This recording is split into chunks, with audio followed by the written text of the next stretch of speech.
Buenas tardes, lectores de la revista Abril. Les habla Francisco Larios. Tengo el gusto hoy de conversar con el profesor Julio Sevilla, con el doctor Julio Sevilla, nicaragüense, profesor de la Universidad de Georgia, a quien damos la bienvenida a Revista Abril. Bienvenido, Julio. Un placer, Francisco. Gracias por la invitación. Hoy, por supuesto, es un día que de muchos puntos de vista es histórico por las elecciones de Estados Unidos. Siempre que conversamos acerca de eventos que ya ocurrieron, yo creo que una motivación fundamental debe ser preguntarse qué significan y qué lecciones podemos derivar de ello.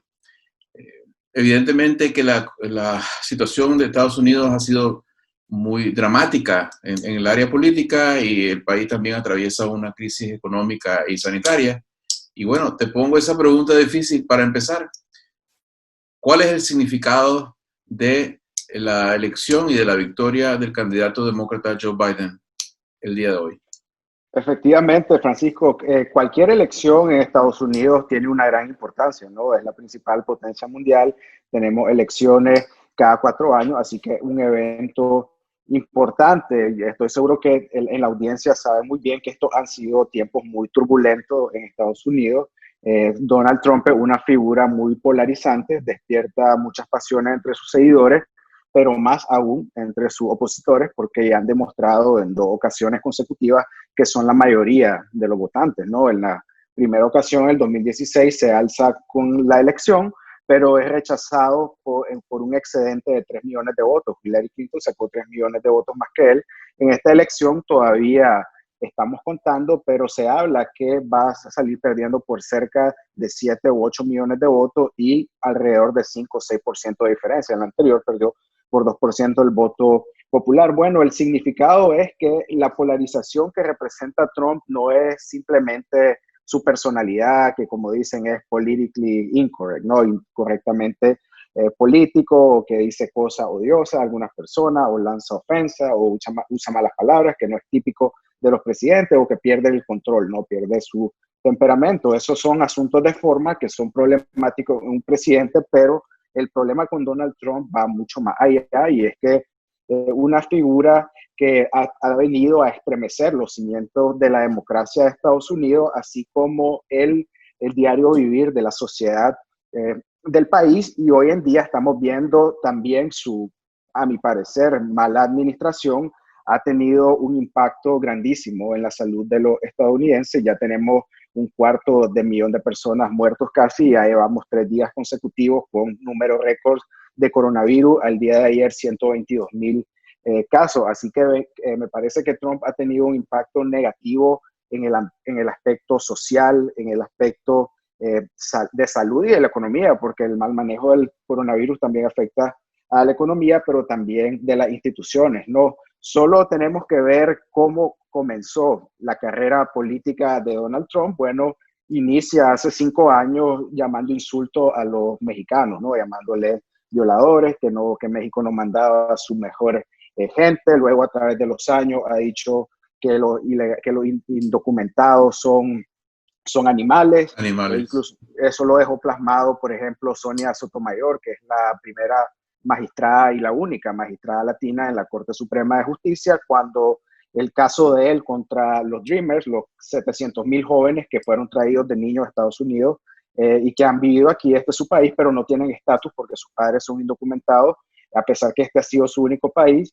Esta fue una protección que hizo el presidente Obama, que pudieran residir en el país temporalmente, estudiar, etcétera. Él quería quitarle ese beneficio y deportarlos, pues hizo una orden ejecutiva que la Corte rechazó, y en el caso de Sotomayor, ella plasmó esto de que él tenía una desidia clara contra la comunidad latina. Eso también lo ha expresado contra los afroamericanos, ¿no? Este año fue muy turbulento, pero otra de las cosas que pasó fue el levantamiento social, no solo de negros, sino también de blancos y de otras minorías, ¿no? En defensa de los derechos de los afroamericanos, que obviamente sufren sesgo implícito y explícito por parte de la policía, pero de otras personas. Así que está el problema racial, está también el problema de respetar las leyes y ser un patriota, ¿no? Él está muy bien documentado que él ha tenido relaciones con el gobierno ruso de cooperación desde su primera elección. Su hijo y otros importantes miembros de sus campañas se han reunido con los rusos, algunos han sido sentenciados,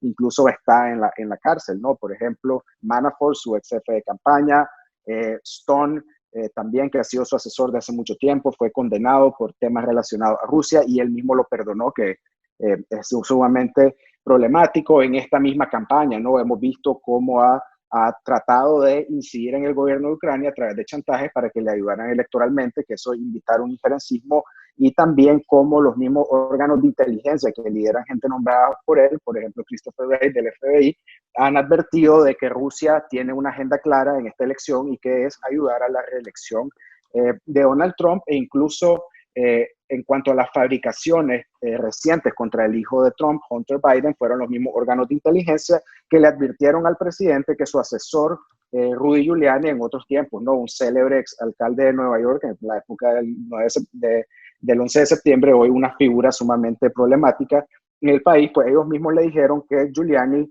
estaba siendo, digamos, entre comillas, utilizado por la inteligencia rusa para tener una incidencia en la elección, cuando el presidente es quien lo ha mandado, ¿no? A Ucrania y a otros lugares para tratar de fabricar pruebas en contra de su hijo. Así que eso es problemático, eso se puede considerar una traición al país y no nos sorprende, ¿no? Donald Trump ha dicho que cree más en Vladimir Putin que en nuestros propios órganos de inteligencia, lo dijo en Davos, ¿no? En Europa públicamente.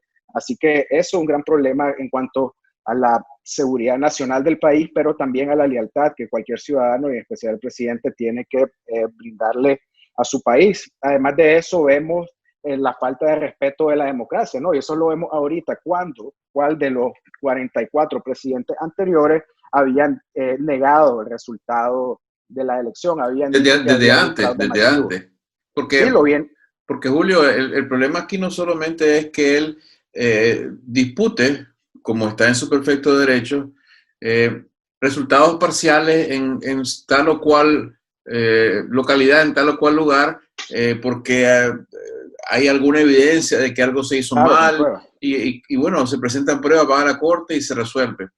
El asunto más importante que creo yo es que desde meses atrás el trabajo de quien se supone que esté a cargo de administrar el Estado democrático de este país ha sido desprestigiar el sistema entero de votaciones de Estados Unidos. Desde meses atrás, convenciendo a sus partidarios que tienen en él una fe de la cual tenemos que hablar porque es un tema aparte, convenciéndolo de que hay una conspiración enorme de todos los poderes públicos en Estados Unidos para manipular el voto y para cometer un fraude. Entonces él viene desde meses atrás tratando de crear condiciones en esta elección para que la gente no crea en las elecciones. Eso es realmente atacar los pilares de la democracia, cuando a la gente se le convence de que el voto es un fraude. Efectivamente, y eso siempre lo ha hecho, no solo desde esta campaña, sino desde la campaña anterior. Recordemos que él en ambas ocasiones ha sido lo que le llaman el underdog, no era el favorito.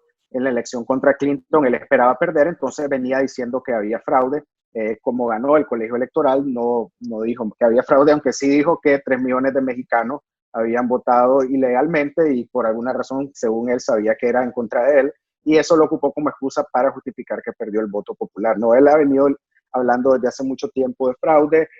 Hay que decirle a la audiencia que las elecciones de Estados Unidos aquí son totalmente descentralizadas, son manejadas a nivel local. No es que haya una figura federal que maneja las elecciones. Cada estado está a cargo de celebrar sus propias elecciones. Hay gobernadores, hay secretarios de estado, que es la figura principal en este respecto, pero también hay oficinas locales, distritales en cada condado para celebrar las elecciones, y estas oficinas son bipartidarias, y en muchos de los estados en los que está perdiendo, por ejemplo, Arizona, en Georgia, los que están llevando a cabo estas elecciones son, o sea, hablando del Departamento de Estado, por ejemplo, en Georgia, en mi estado, son republicanos, y son republicanos que han apoyado abiertamente a Trump en el pasado y están diciendo que la elección es totalmente limpia. Igual a nivel local hay zonas rurales que son republicanas y zonas urbanas que son más demócratas, pero toda esta gente no se ha quejado de que haya algún tipo de fraude. Todo ha ido muy bien. El problema ha sido el tiempo, y es porque el mismo Donald Trump se negó a brindar billones de dólares, miles de millones de dólares que se estaban pidiendo para celebrar las elecciones bien, ¿no? Para comprar maquinaria, para que haya más gente trabajando en las elecciones. También en los gobiernos estatales, como su partido maneja varias de las cámaras, instruyó a los republicanos a que no empezaran a contar las boletas antes. Por ejemplo, en lugares como Pensilvania, en Wisconsin, en Michigan, solo dieron un día antes. Y es por eso que tenemos este caos. Todo el mundo está pensando que esta es una elección sumamente cerrada, históricamente cerrada, y sí, no es la barrida que algunos habrán esperado, pero por darte un ejemplo, una elección mucho más holgada que la elección con la que ganó Donald Trump, donde su voto número 270 lo logra con una ventaja de 0.7% en Wisconsin. Cuando terminemos de cantar aquí, los estados como Nevada o como Pennsylvania, que le van a estar llevando a Trump, no a Biden, no a 270, sino a 280, van a sumar cerca del 2% de ventaja. Sí. Y además de eso, hay dos estados cerrados que llega a 306. Así que esto ha sido diseñado para que dé una apariencia de caos para él poder decir aquí hay fraude, porque él sabía que venía detrás en la encuesta. Pero, sin embargo, bueno, y aquí vamos un poco a las enseñanzas de esto para nuestros compatriotas nicaragüenses, ¿verdad? Y para nosotros mismos, ¿no? Porque vamos aprendiendo los detalles del funcionamiento de este mecanismo complejo que diseñaron los fundadores de este país, con tanta descentralización por todos lados. Porque parte del problema que Trump ha tenido en sabotear las elecciones, aunque evidentemente tuvo esa intención, es que se ha enfrentado a la descentralización. Por ejemplo, él no puede declararse vencedor. Cada estado certifica quién es el vencedor en el estado y el que se lleva los votos electorales. En eso él no tiene poder alguno, especialmente porque es inevitable que algunos estados estén con un partido y otros estén con otro. Luego, él no tiene control del poder judicial. Entonces, trataron de hacer, ya llevan más de 40 demandas legales, si no me equivoco, y ningún juez les ha dado pasada, ¿no? Jueces nombrados por diferentes... Hasta por él mismo. Hasta por él mismo, ¿no? Finalmente está la prensa, ¿no? Que él no puede controlar, ni él puede censurar, que está encima de todo y está vigilando. De tal manera que, aunque él generó un movimiento de gente muy impresionante, un movimiento que es fiel a él. Él es el dueño, creo yo, del partido. Me quisiera que comentara sobre eso, el dueño del Partido Republicano. Ese movimiento se estrelló en el momento de las elecciones con un sistema que parecía a veces tambalearse antes, pero que las elecciones no pudo con las elecciones, porque hay un montón de mecanismos ya en su lugar de décadas y décadas y décadas, y la gente actúa nada más por los protocolos que hay, las tradiciones que hay, y en realidad él no ha podido salir salir airoso, ¿no? Pero la lección de todo esto es la descentralización, creo yo, ¿no te parece? Efectivamente, el hecho de que esta elección sea celebrada a nivel local, este es un movimiento, lo que celebra las elecciones, es la gente en sus propias comunidades. Voluntarios incluso, voluntarios. Voluntarios, y me parece que hay que felicitar a esa gente, y en vez de estarlo atacando y cuestionando, debería felicitarlo y agradecerles, porque a pesar que él boicoteó el proceso, que no les dio los recursos, ellos han hecho un excelente trabajo, a pesar que tardamos 4 días, 3-4 días. No es culpa de ellos. Hay 160 millones de votos. Esta es la mayor afluencia electoral en Estados Unidos en los últimos 120 años. Está el tema del voto por correo, que él mismo boicoteó. Si no hubiera habido esa mayoría de la población que votó por correo temprano, estamos hablando del 70%, estas elecciones no se hubiesen podido celebrar de manera libre y segura, ¿no? Porque nos podemos imaginar a millones de personas, ¿no?, aglomeradas tratando de votar. Como decir, los trabajadores electorales en buena medida son voluntarios, muchos de ellos son retirados, son gente mayores de edad que están exponiendo su vida, muchos de ellos decidieron no trabajar, comprensiblemente, y hay que mencionar también el sector corporativo, empresas como Starbucks, como Patagonia, como Microsoft, etcétera, brindaron tiempo de sus trabajadores para que fueran a trabajar también en la urna. Así que ha sido un esfuerzo comunitario llevar estas elecciones a pesar del gran riesgo, ¿no?, y de lo inusual y difícil de procesar estos votos, porque hay que hablar también de lo que lleva a procesar un voto por correo, ¿no? La gente, bueno, hay que abrir el voto, hay que primero verificar que la persona puede votar en ese lugar, hay que verificar la firma, hay que verificar que la persona no haya votado anteriormente a través de otra ruta. Entonces es un proceso y por eso ha tardado tanto, muy difícil. Y bueno, él en vez de felicitar a esta gente y agradecerles, como supuestamente el primer ciudadano del país, se ha dedicado a atacarlo. Ahora, hablando del movimiento, vos también lo has dicho muy bien, es una elección con una gran afluencia y no solo es por Joe Biden, ¿no? Joe Biden va a pasar a la historia como la persona más votada en la historia de Estados Unidos. El anterior era Barack Obama con 69 millones de votos. Biden ya anda por 75, 76 millones y probablemente va a alcanzar los 80 millones. En el caso de Trump, va a ser la segunda persona más votada en la historia de Estados Unidos con más de 70 millones. Y sí, ha logrado un movimiento muy intenso, pero lo ha hecho a través de la división. Sería excelente que lograra animar a su movimiento sin causar, ¿no? o atraer la desunión que ha hecho en el país desde el punto de vista racial, cultural, geográfico, partidario, de género y lograr ese movimiento. La cosa es que lo ha hecho de la manera más tóxica posible y es por eso que el movimiento en contra de él es mucho más grande que el movimiento a favor de él. Sus votantes están abiertamente a favor de él. Cuando hacen las encuestas, el 70 y pico % de los que votaron por él lo hacen primordialmente por él, mientras que por el lado de Biden, la mayoría de los que votaron por Biden no es que no les caiga bien Biden, pero el motivo principal es sacar a Donald Trump del poder. Yo creo que los que han votado por él se pueden identificar por eso. Lo principal no era elegir a Joe Biden como tal, sino era sacar a Donald Trump del poder por lo peligroso que es para él. Bueno, yo diría que lo que pasa es que en esta elección había un caudillo, no dos, ¿no?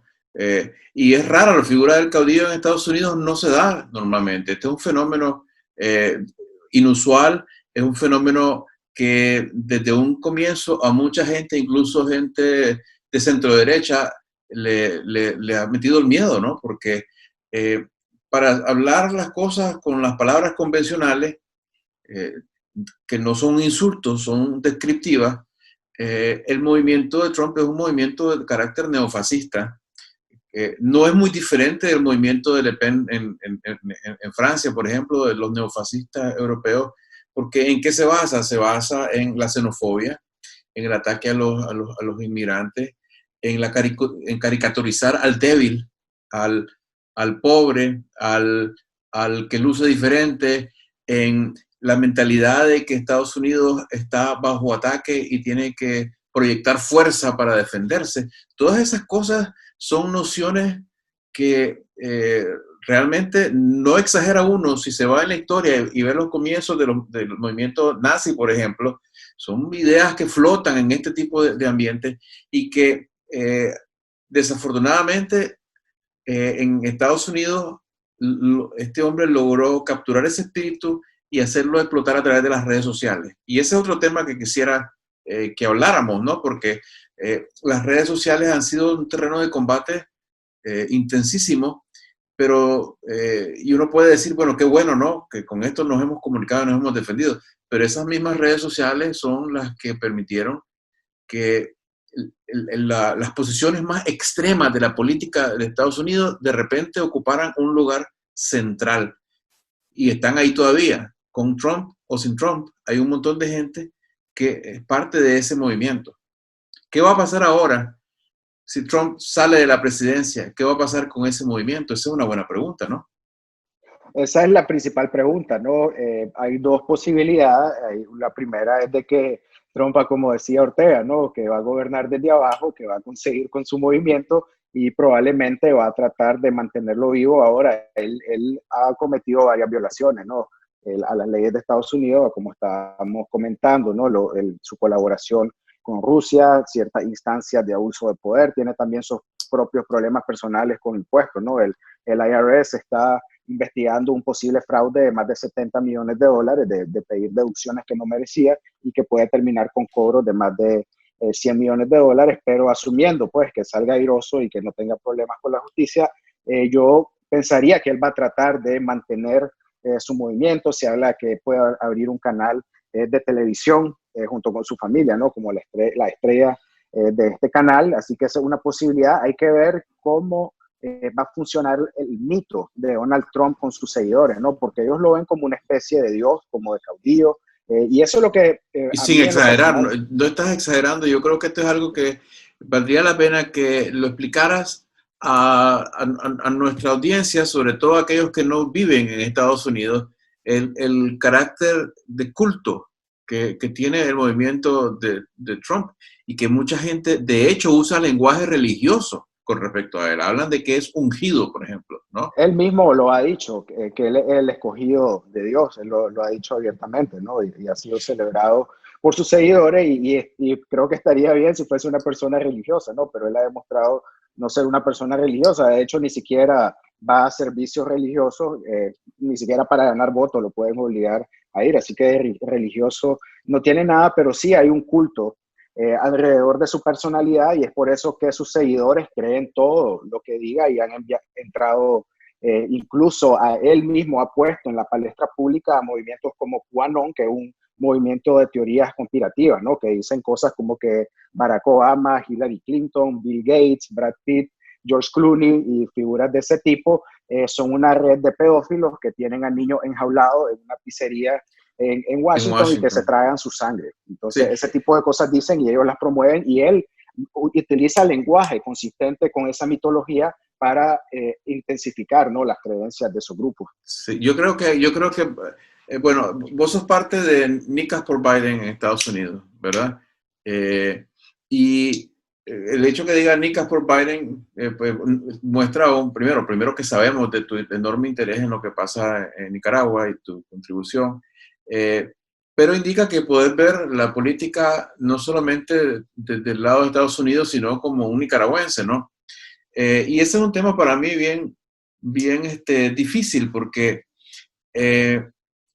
yo creo que o en Nicaragua no tenemos realmente noción de lo que debe ser un estadista democrático o no tenemos la información sobre quién es esta persona.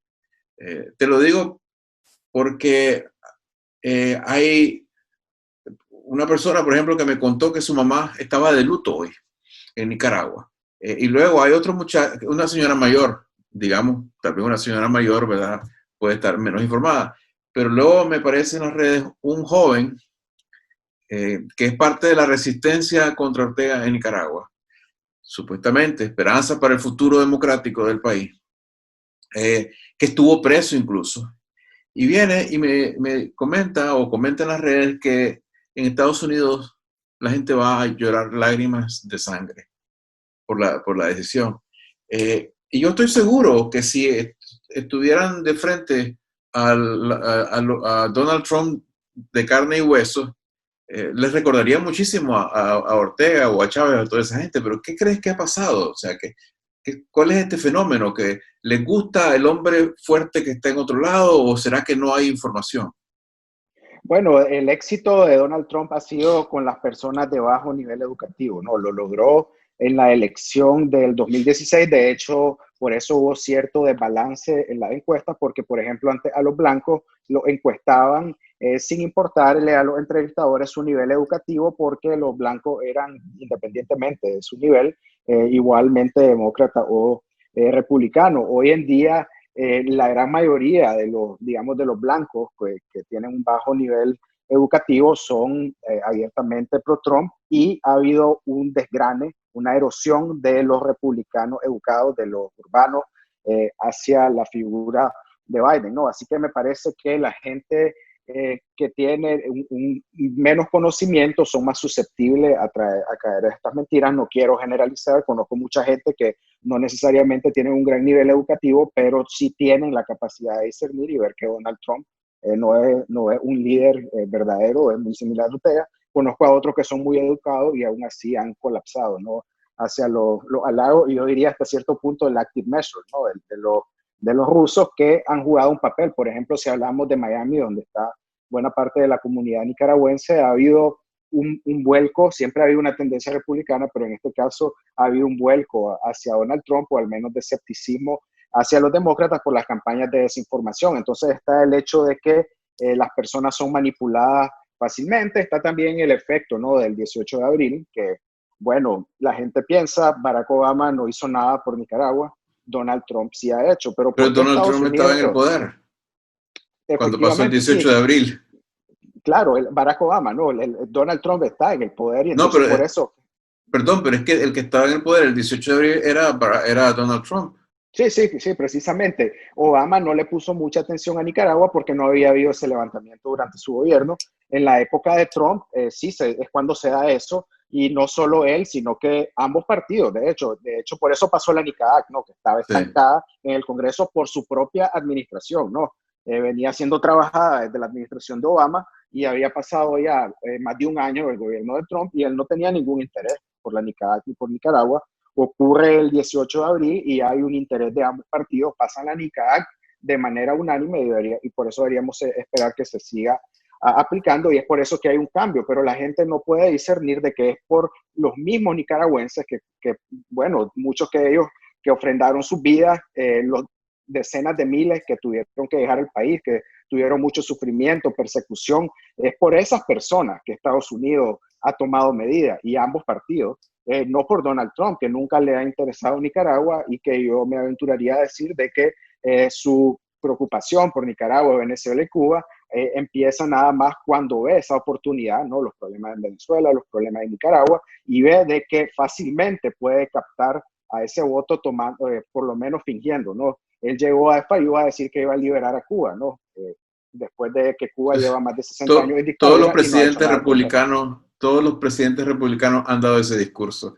Claro, entonces es retórica y eso juega un papel, no Sí, lo circunstancial, que pasa el 18 sí. de abril y él se beneficia de eso, pero en realidad si uno ve el comportamiento de Trump, el hecho que boicoteó las elecciones, que va contra la credibilidad, que no ha querido aceptar el resultado, a pesar de que ya gente como Mitt Romney, como Jeb Bush, como la cadena Fox News, como Grudge Report, por ejemplo, que es una revista conservadora en Sí. línea muy conocida, ya han comunicado a sus seguidores la victoria de Biden limpia. Fue una elección, como te digo, ejemplar, con la gente haciendo mucho sacrificio, trabajando 2 o 3 veces más que en cualquier elección, incluso con muchos más votos, y él está yendo contra la tradición democrática de Estados Unidos, porque en nuestra historia ninguno de los otros 44 presidentes ha venido en contra del resultado electoral. Así que pensar que una persona con posturas dictatoriales, que tiene una gran admiración por Vladimir Putin, como Donald Trump, sea alguien que vaya a ser el gladiador de la democracia de Nicaragua, me parece sumamente Es una inconsistente ilusión, e irónico. es un espejismo. Pero también está el asunto, bueno, yo sigo preocupado por si en realidad tenemos noción siquiera en la cultura nicaragüense de qué es lo que debe ser un gobernante.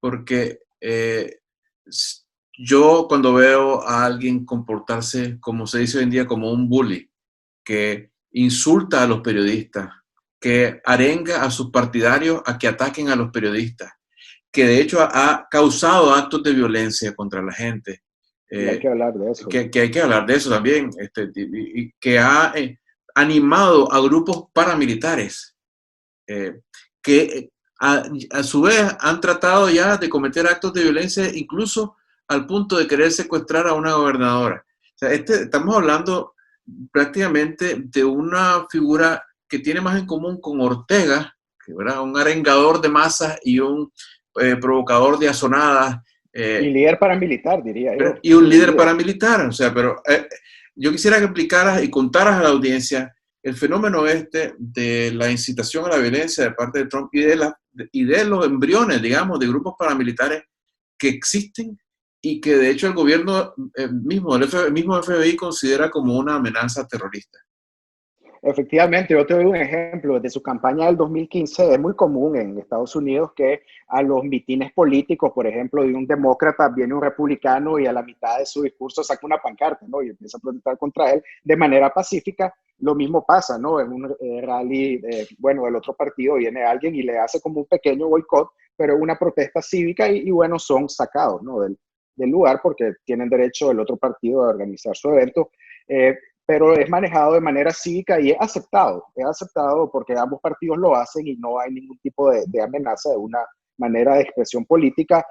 Cuando eso pasaba en los mitines de Donald Trump, él le decía a sus seguidores que lo golpearan, que lo patearan, cometieran actos de violencia en contra de las personas que llegaban a protestar pacíficamente, hacerle un piquete, ¿no? a su mitin que se lo hacen también a los demócratas y está bien, no es mayor problema. Entonces desde ahí empieza la violencia. Está el tema de la segunda enmienda en Estados Unidos, ¿no? Que los republicanos la defienden, que no solo el hecho de tener armas, sino el hecho de tener una ametralladora, que eso la Constitución no lo dice, y la No Constitución lo dice, claro que no. puede tener una arma, pero no que tiene el derecho de tener una arma que a cualquier persona le puede permitir matar a decenas de personas en segundos, sin tener ningún tipo de preparación militar. Entonces, uno puede tener una ametralladora en Estados Unidos y son generalmente los republicanos a los que les gusta ese tipo de práctica. Y entonces cuando empiezan las protestas de Black Lives Matter, él empieza en Twitter, ¿no? A lanzarle a sus seguidores pistas para que fueran a defender al país, a defender las ciudades, y estos paramilitares ya bien armados llegaban ahí a incitar a las personas que estaban protestando de manera cívica. Hubieron 2 muertos en Wisconsin, 2 protestantes de Kenosha, 2 residentes de Kenosha, fueron asesinados por un paramilitar de 17 años que llegó desde Illinois, instado por Trump, a supuestamente proteger la ciudad. También tenemos el evento del Paso, ¿no? Cuando un joven fanático maneja 10, 12 horas desde Dallas hasta El Paso, hasta el Walmart del Paso, porque es una de las ciudades más latinas, más mexicanas de Estados Unidos, sencillamente con el fin de matar a la mayor cantidad de latinos posible, y mata a más de 20 latinos, y se han hecho análisis académicos de correlación del comportamiento de esta persona y de Donald Trump a través de Twitter, y se ve cómo replicaba a la retórica de Trump. Así que viene él incitando esta violencia.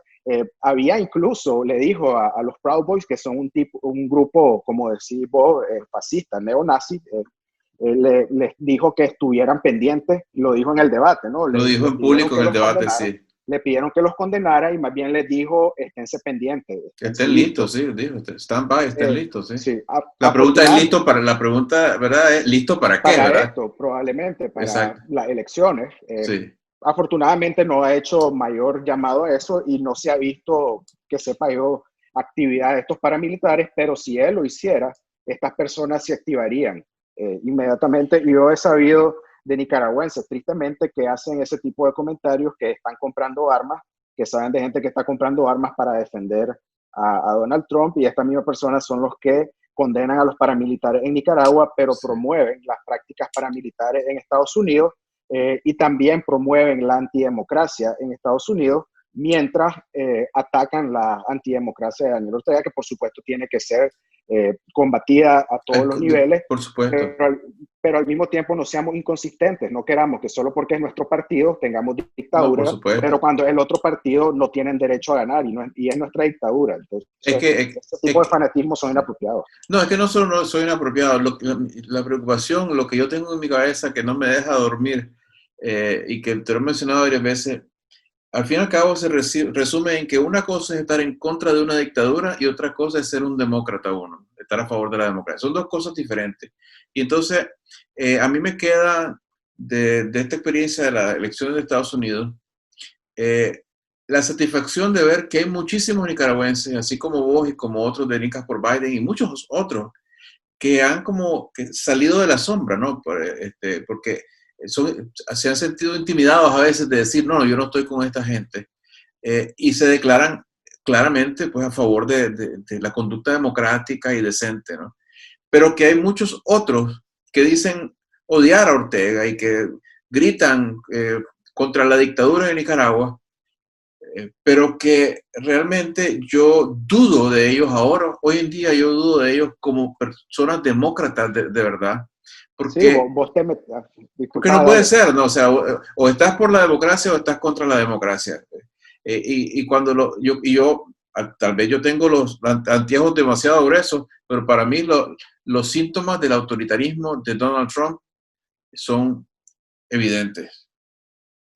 Sí, lo está exponiendo actualmente. Yo veo, por ejemplo, la actividad en las redes sociales de los nicas que apoyan a Donald Trump, y es como un espejo de estar viendo la actividad de los orteguistas en Nicaragua, ¿no? Con el mismo tipo de comportamiento agresivo, violento, lanzando ofensas, con ningún tipo de argumentos, totalmente desvinculados de la realidad. Y eso es lo que hemos visto que ha pasado, ¿no? En el caso de Miami, donde se sabe, como te mencionaba antes, que los rusos están tratando de tener incidencia, tuvieron cierta incidencia con los afroamericanos en la elección del 2016. Este año fue parte de su agenda, ¿no? De ayudarle a Trump a ganar la Florida, teniendo cierto impacto en Miami, principalmente cuando Vladimir Putin ve que su aliado Nicolás Maduro, ¿no? Está siendo amenazado por Estados Unidos en buena manera por la oposición en Miami. Entonces ocupa esto como una manera de promover a Donald Trump, que sabemos que Donald Trump a final de cuentas no tiene mayor compromiso con los pueblos latinos.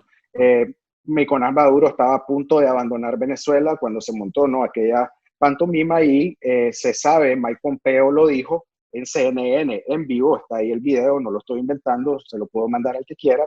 Él dijo, como secretario de Estado de Estados Unidos, como un graduado de West Point, como ex director de la CIA, dijo que él tenía fuentes claras de que Nicolás Maduro iba a dejar el país, pero que fue Vladimir Putin el que le dijo que no se fuera, y desde el momento solo hemos visto que Maduro, ¿no?, ha tomado más fuerza y se siente mucho más cómodo. Así que hay que ser cuidadoso, ¿no?, con la información que uno cree. Yo sé que te hablo del nivel educativo, pero como te digo también, hay gente de bajo nivel educativo que sabe discernir. Está también la edad. Las personas creen que porque están con el teléfono, no conocen mucho el ambiente en línea, creen de que todo lo que ven en línea es verdadero, que si porque miran el diseñito, ¿no?, con los colores parecidos a un medio de comunicación es verdadero, o con un lenguaje formal, y entonces ahí que lo han venido engañando, ¿no?, a través de mensajes de WhatsApp, por ejemplo, que se ha habido mucha desinformación. Así que ese es un problema serio que esperamos que Biden enfrente, ¿no?, lo de los paramilitares. Bueno, la supremacía blanca terrorista, así le llaman los órganos de inteligencia. El FBI le llama así, claro. Es la principal amenaza terrorista. Donald Trump dice que Antifa, por ejemplo, que un grupo antifascista, principalmente afroamericano, en algunos momentos habrán hecho algunas cosas indebidas, pero por lo general no son peligrosos. Él dice que son una gran amenaza porque generalmente son afroamericanos, pero a estos supremacistas blancos, que sí son una gran amenaza, según su propio FBI, los celebra, ¿no?, y les dice que son buenos ciudadanos, que se estén listos, etcétera. Ya vamos a ir terminando, ¿verdad? Pero hay dos cositas que quisiera que no se nos quedaran. Una es regresar un poco a la anécdota de QAnon, ¿no? Porque yo todos los días me pregunto cómo es posible que haya tanta gente que crea esto. Porque ya ves cómo repiten y repiten y repiten que Joe Biden es pedófilo, ¿verdad? Y la fuente realmente de esa historia es la fábula esta perversa de QAnon, de este grupo misterioso, que como dijiste, dice que existe, dice, una cábala, existe como una logia, como un grupo conspirador internacional que de pedófilos que secuestran niños, los venden y los compran, los matan, se beben su sangre, no estoy exagerando, se beben su sangre, y que este grupo está asociado no solo con los poderes estos que ahora le dicen globalistas, como que si el comercio internacional o las relaciones entre países fuera mala, pero el globalismo ya lo consideran algo malo. Detrás de eso está, por supuesto, la figura de un judío, ¿verdad? Soros, ¿verdad? Porque siempre el antisemitismo anda en estas cosas. Y que, por supuesto, Hillary Clinton, Joe Biden, Barack Obama, toda esta gente, creo que hasta Hollywood. Warren Buffett, lo he oído mencionar. Buffett, Hollywood, Bill Gates, todo Hollywood, que cree la vacuna. Todo, exacto, Bill Gates, toda esta gente tiene alguna conexión con eso. Entonces, obviamente, pues Biden es pedófilo y todo. Y esa historia, realmente, en parte o totalmente, la creen, la siguen y la repiten millones de personas. O sea, hay compatriotas nuestros repitiendo parte de esa historia, y cuando uno le pregunta, dame la evidencia, ¿cómo te voy a dar evidencia si eso es evidente? ¿No? Entonces, ¿qué hacer? ¿Qué puede hacer un gobierno nuevo que aparte tiene que enfrentar a un país que está en una situación terrible? ¿Qué puede hacer contra eso? Pues, porque yo creo que es necesario, ¿no?, contrarrestar todas esas informaciones. Efectivamente, ellos tienen una retórica similar a lo que hablaba y le dicen a la gente, esto en base a hecho, do your research, les dicen, hace tu investigación, y lo que pasa es que mandan a la gente a buscar en Google ciertos términos, ¿no? Como QAnon, etcétera, y obviamente como mucha gente lo busca, Google lo pone de primero, que ese es otro problema con las redes sociales que han venido, no de manera intencional, sino en base a su algoritmo de popularizar estos sitios porque ven cierta correlación, ¿no? Si 1,000 personas que ven Fox News o que siguen Donald Trump, le gustó este grupito que hay aquí en Facebook, que resulta que es QAnon y este es el algoritmo, no son los ejecutivos o trabajadores de Google o de Facebook, pues ya entonces ven esa correlación y como ellos están interesados que la gente pase 1 hora, 2 horas diario en sus redes viendo su publicidad, entonces ya el algoritmo los conecta rápidamente y ya ves de que si está en Fox News, muy pronto va a empezar a ser invitado a estas teorías conspirativas de QAnon, etcétera, y si te lo está recomendando Facebook, pues uno piensa que es legítimo, ¿no? Y lo mismo de la búsqueda en Google, Google mira de que algo es popular, su mismo algoritmo lo va a ir poniendo hacia la cima y entonces ya la gente empieza a creerlo, ¿no? Porque hay una tendencia de ciertos grupos más vulnerables de creer muchas cosas que ven en línea y hay algo que se llama el sesgo de la confirmación, ¿no? El confirmatory bias. Sí, Si vos correcto. tenés una creencia, si yo te digo que los perros saben hablar, entonces, y te digo, mira, busquemos en Google, aquí yo tengo una información que los perros saben hablar, vamos a encontrar miles de entradas, ¿no? Que digan que los perros Sí. saben hablar. Entonces, uno puede encontrar cualquier tipo de información, pero esta gente es vulnerable, ¿no? A esto y por eso tiene que haber una incidencia por parte de las autoridades públicas y del mismo sector corporativo.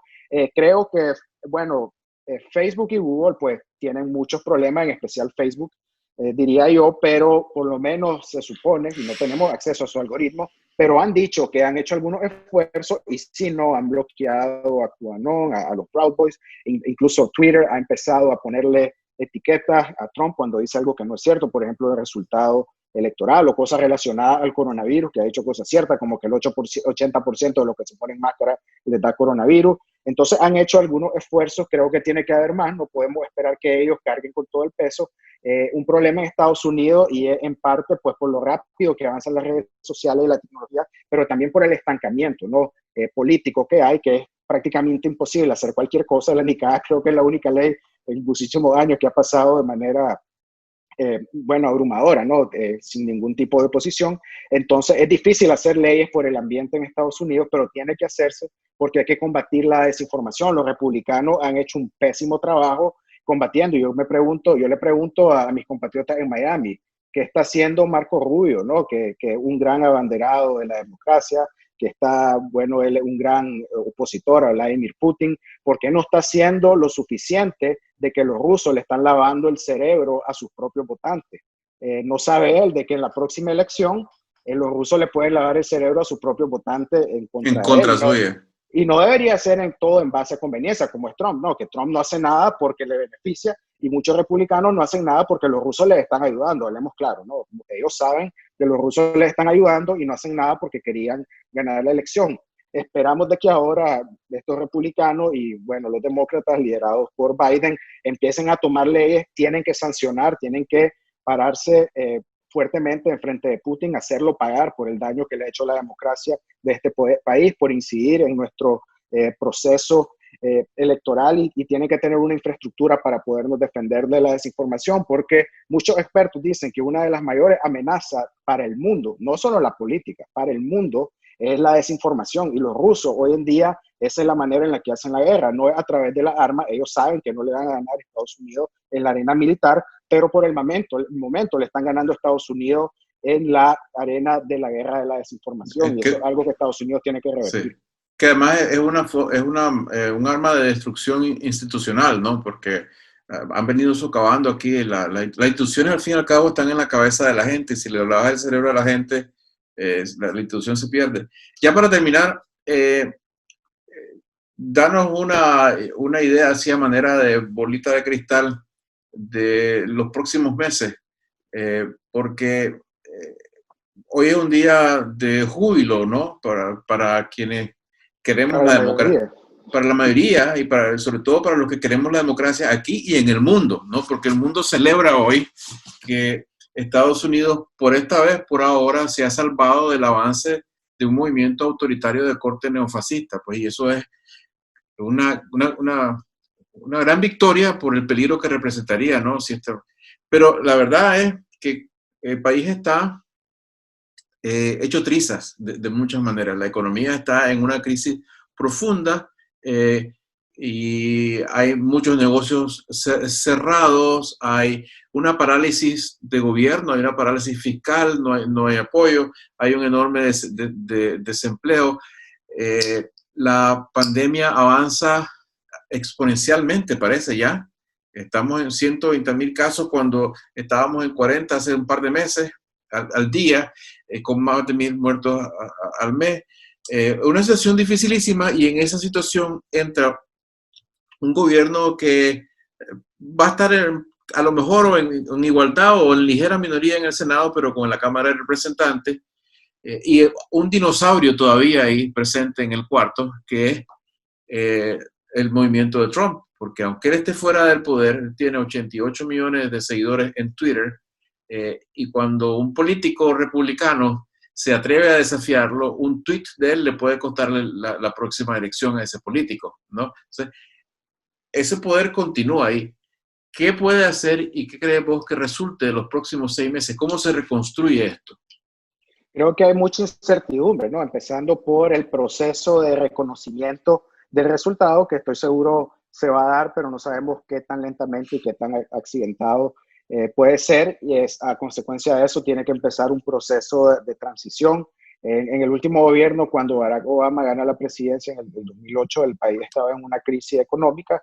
Él, habiendo claro un consenso en cuanto a su elección, empieza a negociar, ¿no? Con el Congreso, con ambas cámaras, y ahí Biden jugó un papel de hacer este estímulo de casi $1 trillón. Entonces hay que ver, bueno, quién va a reconocer. Trump puede tardar un tiempo, aunque quién sabe, tal vez después de un tiempo no tiene ningún abogado serio trabajando con él, ha puesto demanda, por ejemplo, Rudy Giuliani, pero nadie de los pesos pesados, de los Baker, por ejemplo, de Florida, ha jugado, nadie así ha jugado un papel. Ya hemos visto gente como Jeb Bush, Mitt Romney, el mismo Boris Johnson en Reino Unido lo ha reconocido. Hay que ver eso, qué tan rápido se le va a reconocer, qué tan rápido empieza la transición para de esa manera Joe Biden empezar a negociar un paquete, ¿no? Para enfrentar el virus. Ahora como presidente electo creo que va a tener una plataforma para comunicarse con la ciudadanía y que empecemos a tomar medidas en nuestro diario vivir, que no es que nos tenemos que encerrar constantemente, aunque en algunas zonas calientes sí es recomendado, no en todo el país, sino en algunas ciudades. Si hay muchos casos, es bueno, ¿no? Quedarse en su casa una semana. Por lo menos cerrar los bares y los lugares de alto Claro. Y contagio, ¿no? evitar salir, no es que tenemos que estar enllavados, sino que en condiciones normales andar nuestra máscara, evitar practicar el distanciamiento social, no andar en cosas como sus mítines políticos donde se grita sin máscara, está uno ahí aglomerado con la gente, ese tipo de cosas, Sí. ¿no? Pero Puede Julio, empezar a jugar el papel. tenemos el problema adicional de que Biden toma posesión el 20 de enero, o sea, tenemos 72 días en que, a mi manera de ver, prácticamente no tenemos gobierno. Hay una incertidumbre también, y es de que el gobierno de Biden va a ser definido con respecto al poder que tenga para implementar su agenda, y por el momento la proyección es que los demócratas solo van a tener 48 senadores.